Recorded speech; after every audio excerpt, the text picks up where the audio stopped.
And we are back. Thank you everybody for watching this video. You already know I'm going to ask you to go ahead and get involved with that like button. So just go ahead and do it for your boy. I definitely do appreciate it. Now, y'all, this time we're going to do the video a little bit different. Usually I talk and then just intro the video and I let it play. But this time I'm going to introduce a segment. I'm going to give a little bit of commentary and we're going to kind of have the flow a little bit different. So everybody put your full attention on this segment that's coming up right now. All right, we're going to need to take up some matters over lunch, and Miss Hylton needs to be here for that. Is she readily available, or?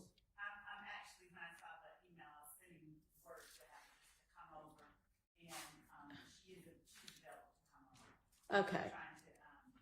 There was also the matter of preparing and getting to court the correspondence. She was collecting all of the correspondence she had, but we had everything ready. We're getting that to the court now too as well. Okay.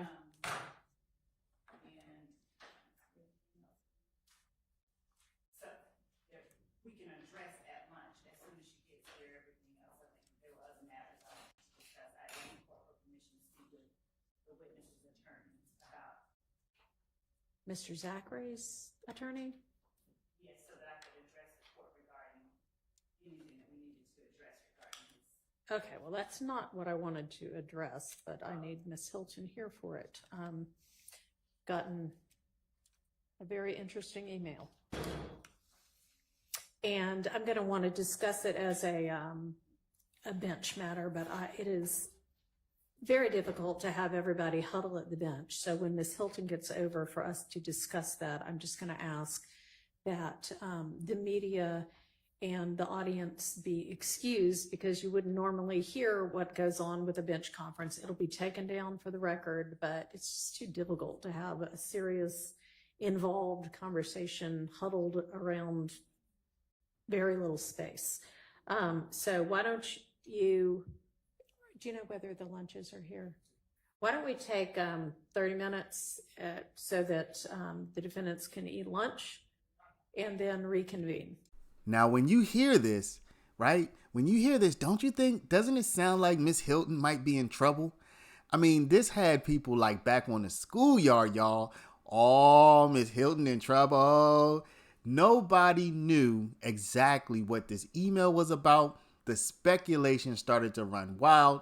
People said that this email might have been this thing, that this email might have been that thing. People were saying Miss Hylton might be resigning. Supposedly her cousin went on to a live and said, yeah, that's my cousin. She's resigning from the case. Things went crazy. But you know what? Later in the day, the judge referenced this email again, apparently anyway. So when we came back from court, nobody gave like a summary like, oh, just so that you know, this is what we talked about. No. They just carried on the trial as normal. But later on in the day, and Thugger Daily, shout out to him, he caught this later on in the day. It seems that they referenced back to this email. So we are going to show you that reference back. But first, we're going to show you what happened next. So everybody's waiting to get back from the break so we can figure out what is this email about. But guess what? When we got back from break, we just went right into another witness. The witness I'm going to show you right now is a records custodian, I believe with Verizon. I'm not going to show you her whole testimony. It was boring. What I'm going to show you is the cross-examination by Brian Steele, because that's going to come up a little bit later in a back and forth about authentication and verification as to what was sent in a text message. So let's just hop into that. Tell us where that text message is going. The search MTN, again, is that target number. So this was for the 099 number. The originating MDN number is the number that started the text message. So if I send you a text message, my number would appear first. If slide over to J, originate MIN is an internal identification. It's not something for other parties. Terminating MDN is the person who received that text message. So again, if I send you a text message, my number is going to be originating. Your number is going to be terminating. And again, terminating MIN is an internal number, has nothing to do with anything outside of Verizon. And then what would be in the last column? It would have the content of the message. And the content column, does it have the content as it's texted on the phone or on the device? Now, that's information that we would not be able to confirm or deny. There could be things that are not transpired through the network, or there could be symbols that don't transfer over. So I can't say one way or another if it's directly like was texted. Does Verizon Wires ever manipulate what's contained within the content column? No. Now, looking at 464 Yankee, is this the call cell site information that was provided pursuant to that 2015 request?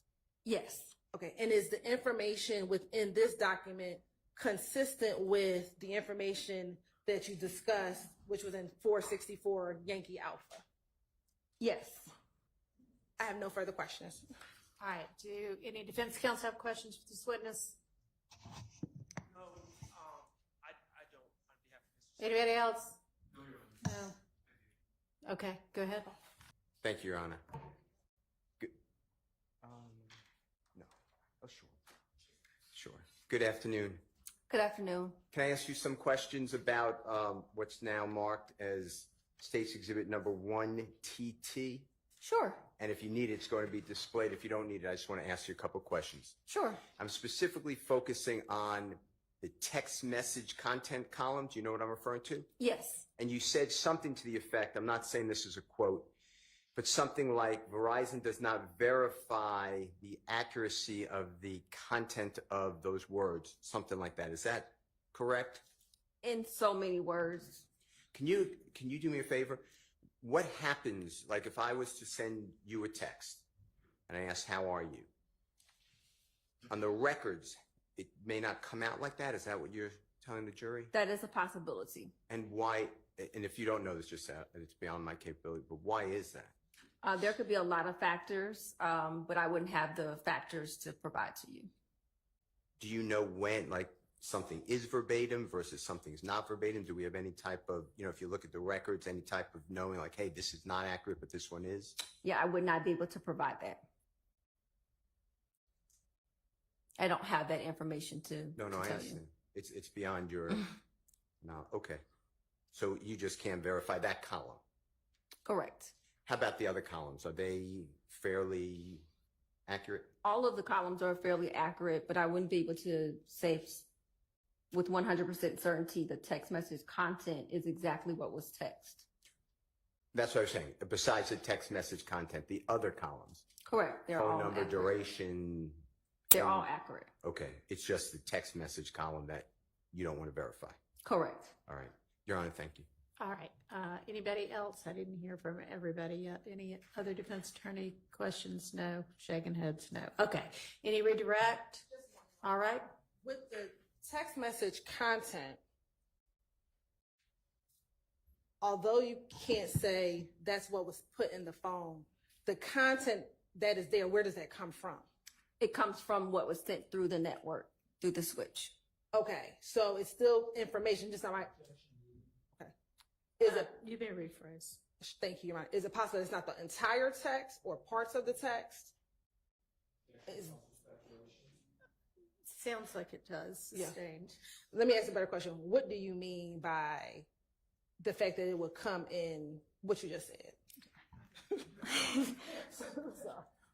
What I mean is that once a text message is sent through the switch, through the net, which is the network, it is then sent to the other party.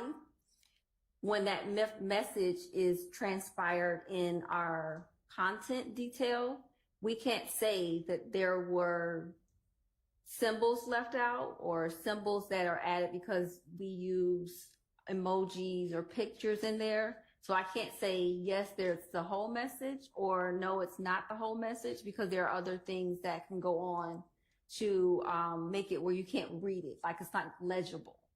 Okay. Thank you. All right, now we come back to that mysterious email that everybody was speculating about. This is where it seems like Judge Whitaker is going to refer back to that email and clarify things in front of the court. So pay close attention to what Judge Whitaker says here. And also, I'm going to put up Thugger Daily's post about this because he adds additional clarification.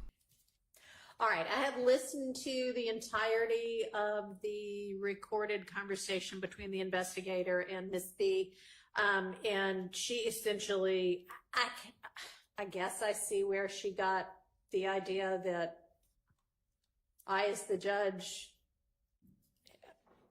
had been the one that said she had to testify. Not really, but I get where she got it, because at some point the investigator says, so we'll let the judge know, or Miss Hylton will let the judge know that you don't want to appear. And it was in the context of appearing on camera.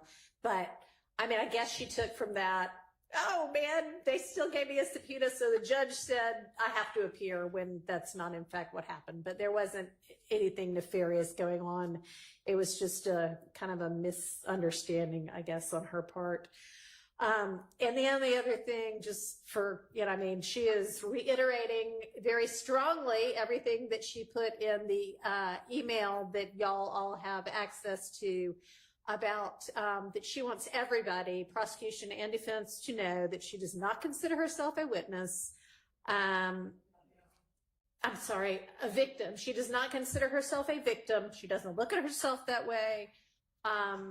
It's a surprise to her that anybody thinks she's a victim, given that this was sort of collateral damage to her apartment. Her apartment wasn't targeted. If she is called to testify, I think she's very much going to make that clear from the stand. One question I have is, given that we already have the testimony from, I think it was Officer Hill, is there anything additional that this witness would be able to present to the jury that would not be cumulative of the officer's testimony? Your Honor, I think that, and I'll have to confirm reading her, what she did tell them, but I think that one second, let me confirm something real quick. Your Honor, we can evaluate that. Okay. And all right, thank you, I appreciate that. All right, I'm trying to think if there was anything else that I wanted to tell y'all, but is there anything else that y'all want to tell me or that we can deal with right now?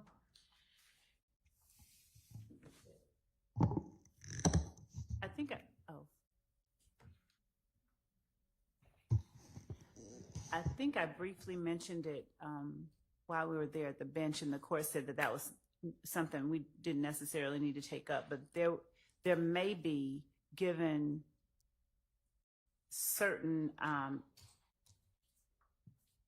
evidentiary matters that we could not broach with certain witnesses, there may be a need to bring in. Oh, yes, right. Thank you. Okay, so yes, there were, which officer was it? The officer that reported to Miss not Bees. Bell? No, Miss. Okay. It was Officer Hill. Was it Officer Hill? I don't think so. I think it was before that. Oh, yes. Who the neighbor was. Who was in the neighboring house or apartment. And of course, there were hearsay objections. And I mean, it's a valid hearsay objection, and that's why it was sustained. But out of one side of defense mouths is a lot of, can we move this trial along? The state's taken too much time. Why does the state want to present all of these witnesses? And then the state had apparently cut a witness or two, hoping to just have this officer testify to who lived next door. And now the state needs to bring in one or two or three more people. And it's fine. It's a valid hearsay objection. And maybe, I don't know whether the state had talked to the defense about, hey, we're trying to cut down on, the time that this trial's taken. we're thinking about having the officer testify to who lived next door. Would y'all have an objection to that? Are you going to make us do all of that? And then we'd know beforehand. So I don't know if that happened or not. We had not done that thing Okay. right there. We had provided a list that had people that had other people on there, Yeah. and so we can make it plainer. Okay. For instance, with I think that we had mentioned a few days or weeks ago regarding some of the maybe some crime scene technicians that we were going to eliminate and have some officers testify about, but we need to bring in, because if there are certain objections, there are just certain that are Okay. sustained. So, yeah, maybe let's short circuit some of this in either talk in person or over email or with a representative or something. When you've got an idea like that, like, okay, I can eliminate 3 witnesses if there's not a hearsay objection to XYZ.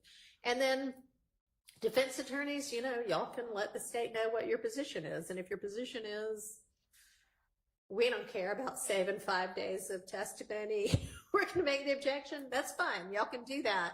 But then they'll know ahead of time and they won't maybe even attempt to get that in the other way. So I don't know. Thank you for bringing that to everybody's attention. And yeah, just in future, if there's going to be a potential shortcut, I appreciate you trying to think about it. Just let them know beforehand, and then they can let you know, is that going to be one they're okay with or not? Okay. Yes, Shana, thank you. And we had the outstanding issue about AS not wanting to be videoed. I don't know if you want to take that up now or if the state's prepared now or I later. don't know. I think, were y'all going to get further information and get back to me? Yes, we were. And you're not ready on that yet? We, Okay. I know it's only been a couple of hours. right. Okay. And do we know when they're going to be, this week, a month from now? I'm checking because my partner, Is not that the where in court. between? But no, as the matters that we were bringing up to the court earlier regarding longer people have shifted our. Right, because I don't know who was up here, but y'all all heard there was an expected witness. Was it Turner? Who was it that you said hurt their back? There were 2, and Detective Thorpe hurt his back. Thorpe. And obviously the other witness that ended up at Grady this morning. Right. Yeah. So, right. So there has been some, as of, I guess, today, information learned by the state that's going to require some shifting around of witnesses. So do you still expect AS to potentially testify this week, or will they get moved? They may get moved. Okay. We also as we're trying to find out certain statuses. Okay. So I guess maybe just let us know first thing in the morning if you have further information or not. Yes, we can do that. All right. And with regard to all of the things that were due from everybody, including Ms. Abbasi was going to give me something. Are those on their way to me? So yeah, we have the brief. We have to file the brief, Okay. but we have the brief written. Yes. Okay. We are still cutting out the court asked us to see if we could pare down the list of co-conspirator statements that we had given, and we were still paring that down. Okay. So I guess as you know of, if you've been through 3 pages and you at least know that, Okay. like what is in and what's out for those, just kind of pass it along to the defense, as y'all know, so that they can start to focus on what objections, if any, they want to make to the stuff you do want in. Your Honor, Yes. because of that need to rearrange witnesses this week, does the state anticipate any witnesses this week that were not on the witness list circulated last Friday? Your Honor, in light of the timing of all of this, of course, we've all been in the same place, but that is possible. So first of all, we need to find out that information about the status of the longest witness that we had, because we want that person up as quickly as we can get them. So until we get that information, we cannot commit to whether that's going to change things and put people in, but it is likely that we will have to bring in people that we were not going to bring in for this week. Okay. Because- so yeah, it sounds like it's just as likely as not that it'll be a different list of witnesses. Can you get that together tonight and get it to the defense? Yes, I and assume- we're just, do you know like which kind of set of acts you're going to go to? they're all dealing with the set of retaliatory shootings that occurred after January 10th. And it's possible that another co-defendant that entered a plea, after I speak with this person's attorney, I can confirm that, but it's possible that one of those people will be testifying. But Can you let them know by like 8 o'clock tonight? yes, as If long as it's we not can. the people you put in before, like who you think it is going to be? Yes, and yes, we need to Okay. find out this. We really need to find out one status of one person. Okay. Well, and I guess if you don't know for sure what the status of that witness is, We'll assume. just go ahead and, give them the fallback set of witnesses. We can do that. Appreciate that. If we could be allowed to, as soon as the court permits, we want to start alerting certain people if Okay. there is the need to, All and right. to find out those statuses. All right. Well, the answer can be no, but you can also send one of the 6 people that you have in court right now off to do that while you stay around and deal with potential evidentiary issues. Right? Yes. Give it. I'm probably the one that's going to be pointing Okay. out the ones Then- that need to be. Then you go and let somebody else deal with evidentiary issues. There may not be any. I don't know. Why don't we just take the 2 more minutes and find out if there's an answer to the question? Are we ready to deal with any other non-jury matters right now? I really need y'all to get that way soon, though, because we keep having these unexpected non-jury hours. So let's get ready fairly quickly to deal with some evidentiary issues. Okay? I'll say this, and I believe the court was copied on it.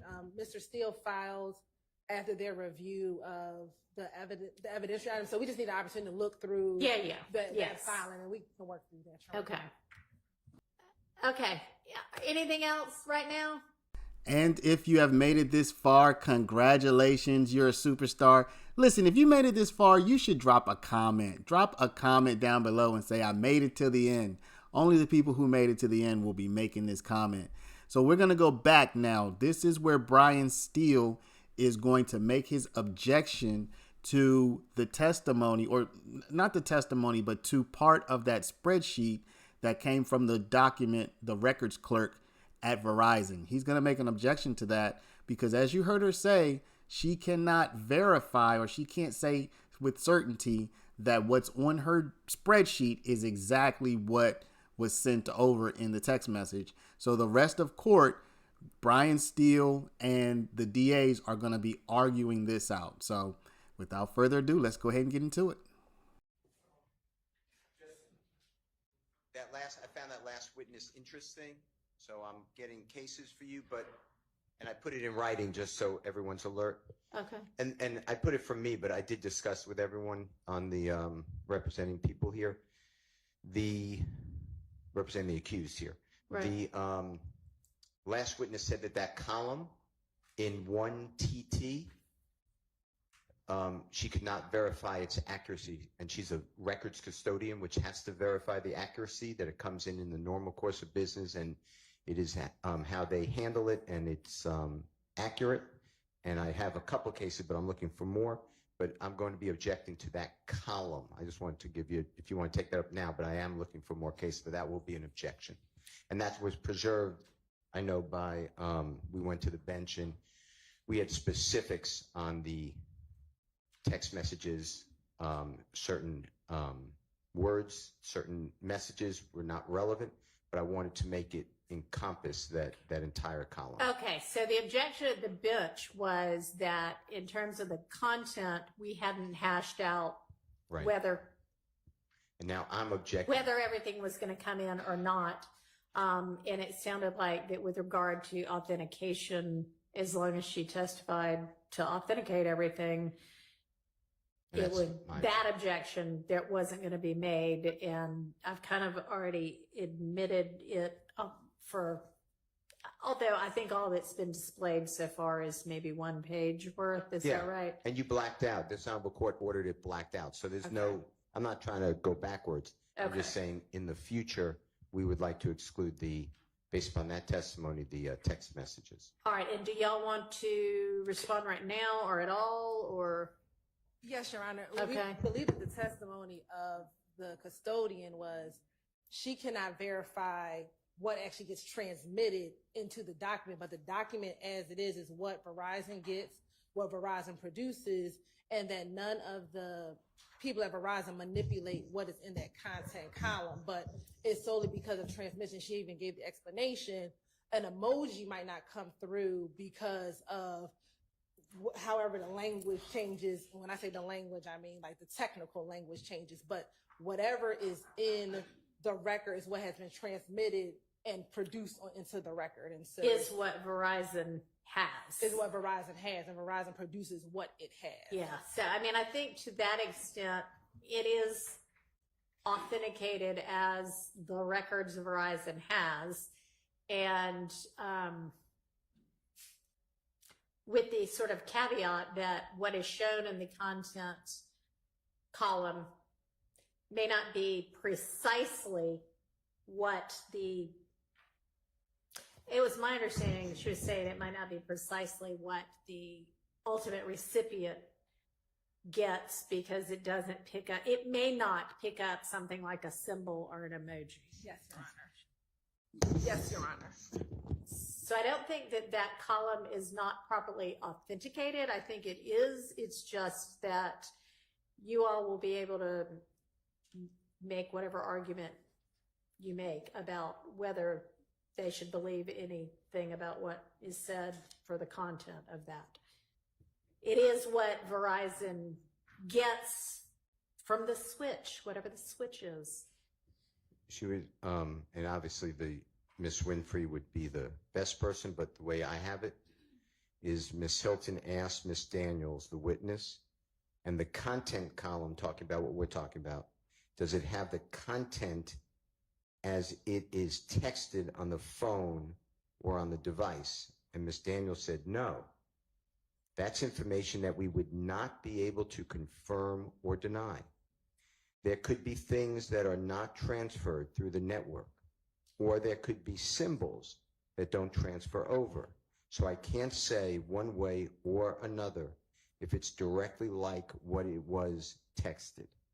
That was Right. indirect. And then following up, we got further detail that it sounded like it was things like symbols and emojis, but that what is shown on there is what Verizon, that comes from the switch/network, essentially. So. Okay, I'm just, I just want my record, I guess, to be accurate. But I asked on cross-examination, I said, can you do me a favor? What happens if I were to send you a text message and I asked, how are you? On the records, it may not come out like that. Is that what you're telling the jury?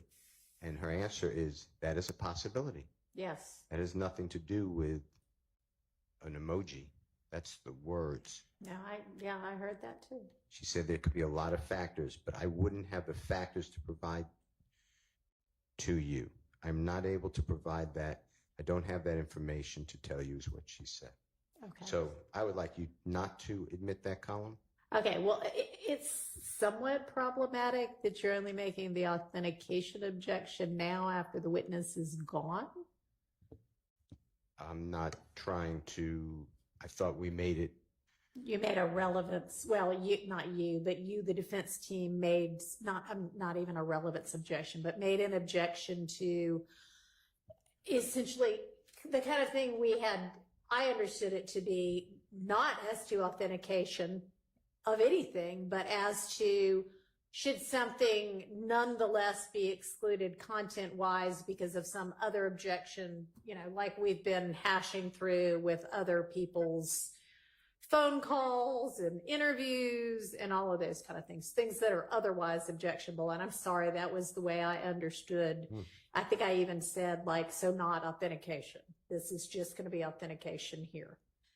well, I don't believe that witness. I mean, apparently you didn't mean that, but I didn't. Well, mean I don't, that. no, I did not, I wanted to hear from the witness, that's why we would not stipulate.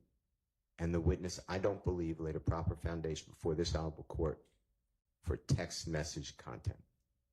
And I don't believe it's waived.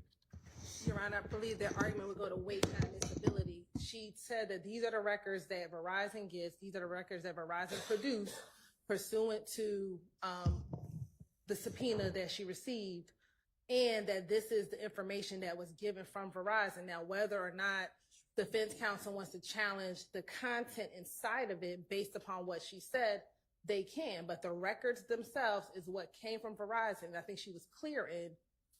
I'm saying that I can't tell you for a fact that this is what was put into the phone, but this is what was transmitted from the switch, and this is what was produced. And again, no one has changed what was in the content column, but this is what is produced directly from the records. And it was probably authenticated because there was no authentication objection at the time in which the records were tendered and admitted.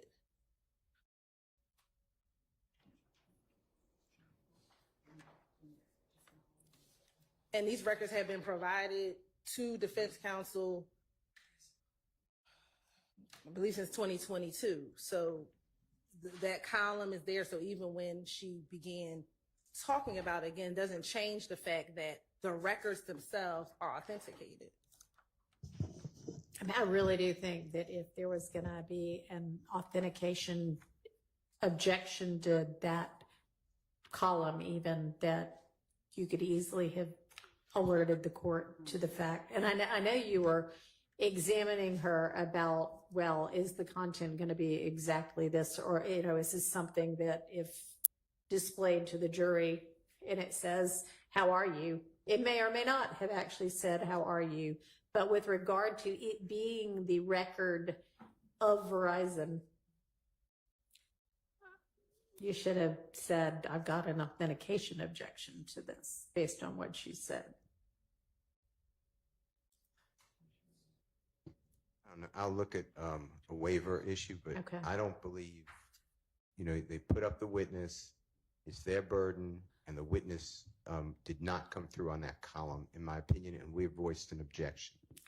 That's the part I guess I'm having a problem with, is the we voiced an objection part, because you did not say that you had an authentication objection when we were up here at the bench.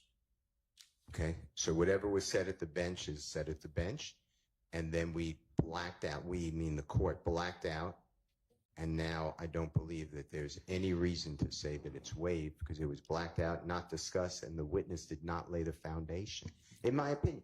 And they may not be able to. I'm just saying, the time to make the objection is when we still have the witness available. well, then, I mean, the witness was examined, she said on direct, then on cross, and then on redirect, and I don't believe that portion, when a records custodian comes in and they say, I cannot verify the record, this is what I have, but I don't verify it, then they have failed. Well, she's verifying that this is the official record of Verizon. But I can't She's just verify saying, the content. I guess we can't verify that the content is exactly that the content but I mean, this is what she could have clarified if we had known that this was an objection. Your Honor, I believe she did. I think she did clarify, because when the question came on cross, what she said is, this is the content that is given from the record from the switch. So this is. We know what that means. She said network at some point, but I mean, I don't know. Your Honor, I can, if we need additional clarification, I can see if she's available to return. But again, she confirmed that the records that are entered are the records that are produced. That is what has to be authenticated. The content inside of it, she explained, as a Verizon wireless custodian, I cannot say this is what was texted in the phone. However, this is the documentation pursuant to what has been transmitted that comes in. She gave further explanation to explain, I'm talking about emojis might be missing, but I also asked her, does anyone at Verizon change what is in the content itself? And she said no. Right. Because that is the record as produced. So she authenticated the record. If Right. there's a challenge to the content, I guess it honestly is more like Mr. Steele hasn't referred to it in this way, but if there is a column that, and if it is all that could possibly be missing is an emoji or a symbol, that's one thing. But that's, I mean, part of her testimony suggests that. Part of her testimony suggests it may be more from the, if I text you, how are you today? And you can't say whether the record's going to reflect that or not, then maybe it's something more than the emoji. And this is something that could have been cleared up potentially if we still had the witness. But if it is, if the contents of the content column can in no way be relied upon to be even close to what actually got texted, and I'm not saying that that is the case, but I'm saying I don't think it's 100% clear about that, then it's essentially would be like a relevance objection to that column, regardless of whether it is the document, the official document from Verizon. So while Mr. Steele has said it's an authentication objection, I mean, is that essentially what you're saying, is that if we don't know whether anything about that content is accurate, then why should that ever go before the jury? Of course, that's what I'm saying. Okay. But I think that that could be an argument, and when the contents come in, there will be corroborating evidence around the relevant content. I think that that's something that can be addressed on a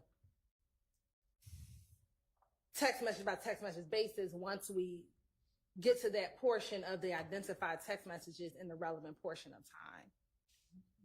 Well, And I mean, if we need to recall the Verizon wireless custodian, we can do that. I can see if she's available tomorrow morning. I mean, it's ultimately up to y'all, but you hear the arguments being made. Okay. All right. Finally, as a bonus, here's what Max Shart had to say about the text message records. This came before Brian Steele made his objection, but we're adding it here at the end. So at any rate, they both had their say. Here's what Shart had to say. Okay. Mr. Shart, you had some sort of an evidentiary issue to raise. Yes, Your Honor. I believe it's 464 Yankee. It's the historical cell calls of Demise McMullen. The witness identified it as a business record. Of course, we just saw it on this, we saw a CD. But it was briefly displayed to the point that I saw it. It has added columns that 464 Yankee, as it is right now, has added columns that are not in the format that they would have been received from Verizon. That one added column is... Hang on. Can you pull it up so I can look at what he's talking about? Go ahead. And so typically, I do the same thing when I get cell phone records. I add columns to identify the people that I believe are associated with certain phones. And it looks like that's what someone that was not an employee of Sprint did here. And So I see on the screen right now columns A through I. so I'm referring to D, and there's one over on the far right that might be like J or K. Okay. M. So those are things that someone, as part of the investigative team, All right. added those. Let me ask.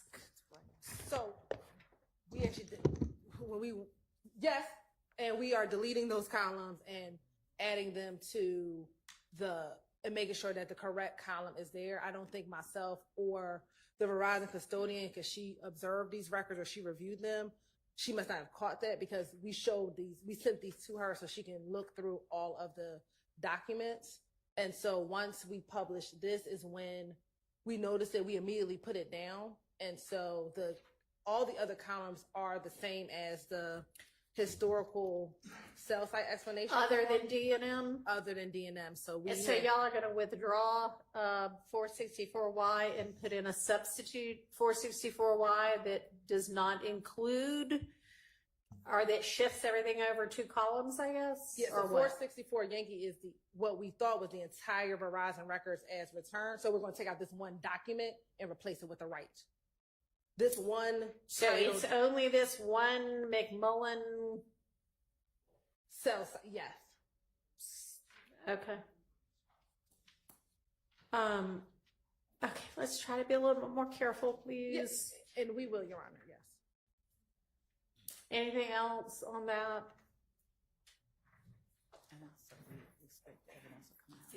I mean, it's not that this is correct. We do expect the evidence will come out that these are Demise McMullen records, but we will make sure it is the right records.